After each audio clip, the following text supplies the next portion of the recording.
सबसे पहले आपको क्या करना है, सबसे पहले आपको अपने माइंड में आने वाले 10,000 से 12,000 जो पर डे थॉट्स आते हैं उनको रिमूव करना है, अपने दिमाग को खाली करना है।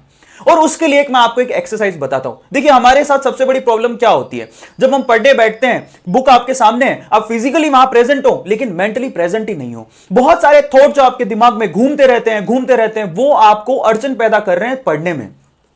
तो उसके लिए क्या कीजिए, एक सिंपल रास्ता मैं आप लोगों को बताता हूं, एक सिंपल प्रैक्टिस है। अगर आप वो 7 दिन तक जारी रखते हैं तो आपको अपनी स्टडी में भी फायदा मिलेगा। आप पूरे 24 घंटे में आधा घंटा ऐसा निकालिए जिसमें आपको इन थॉट्स को रिमूव करना है और अपने दिमाग में थॉट्स को आने ही नहीं देना है। ठीक है, मतलब क्या है जरा समझिए। पूरे दिन में सुबह का जो टाइम होता है वो सबसे अच्छा होता है। आप मॉर्निंग वॉक पर निकलिए।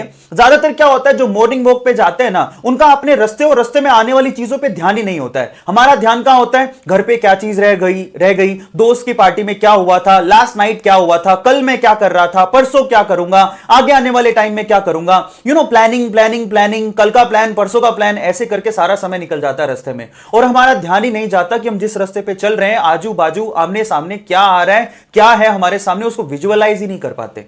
उन थॉट्स को कम करना है। आप सुबह जब वॉक पे निकले तो आप क्या कीजिए, आपके सामने जो चीजें प्रेजेंट हैं, जो सामने चीजें आ रही हैं, उनको ध्यान से देखिए, उन पे फोकस कीजिए। सड़क पे ध्यान दीजिए, ग्रीनरी पे ध्यान दीजिए, व्हीकल जा रहे हैं उन पे ध्यान दीजिए, लोगों पे ध्यान दीजिए, कॉन्सेंट्रेट करिए और कोशिश करिए उनको मेमोराइज करने की। प्रेजेंट टाइम में अगर आप जीना सीख गए तो वो थॉट्स ऑटोमेटिकली धीरे धीरे करके रिमूव हो जाएंगे। आधा घंटा ऐसा निकालिए अपने पूरे दिन में जिसमें आपको ऐसे थॉट अपने दिमाग में आने ही नहीं देने हैं जो कि अनरियलिस्टिक है, मतलब ऐसे जो कि रियली आपको दिखाई नहीं दे रहे हैं।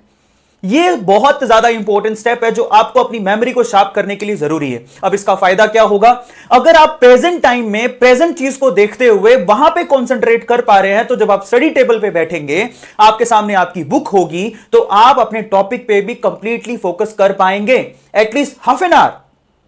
आप जितना प्रैक्टिस करेंगे सुबह आधे घंटे कि मेरे पास, मेरे दिमाग में अनरियलिस्टिक थॉट आए ही नहीं, ऐसे थॉट जो मेरे सामने हैं आए ही नहीं, तो वो जो प्रैक्टिस है आपको आपकी स्टडी टेबल पे भी काम देगी। तो सुबह सुबह जाएं मॉर्निंग वॉक पे।